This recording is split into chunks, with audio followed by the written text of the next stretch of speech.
Okay, for this first question, it says, what is the positive solution to this equation? I know that this is a quadratic equation because there's an x squared in the equation. And in order for me to solve a quadratic equation, either by the quadratic formula or by graphing, I need it to equal 0.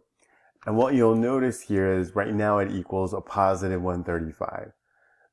To get it to be 0, we just subtract 135 from both sides, because you can't just do one thing to one side of the equation. To keep it balanced, you have to do it to both sides.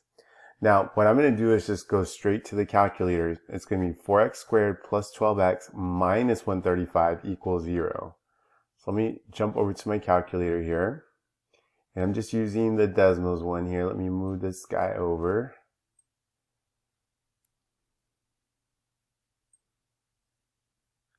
And so here, what I'm going to do is I'm going to type in y equals. And my problem here is going to be 4x squared.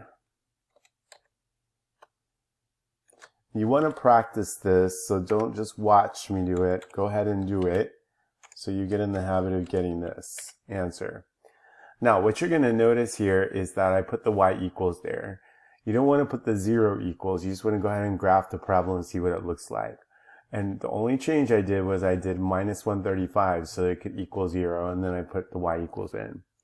Now, what you're going to notice is that when you look at the corresponding graph, which you can only see part of it, so let me move it over here, I'm going to see that it actually crosses two places. And if you're having trouble, you can always zoom in and out. It's not necessary for me to zoom out so much, but I just want to show you. I see that there are two solutions. One is here at negative 7.5.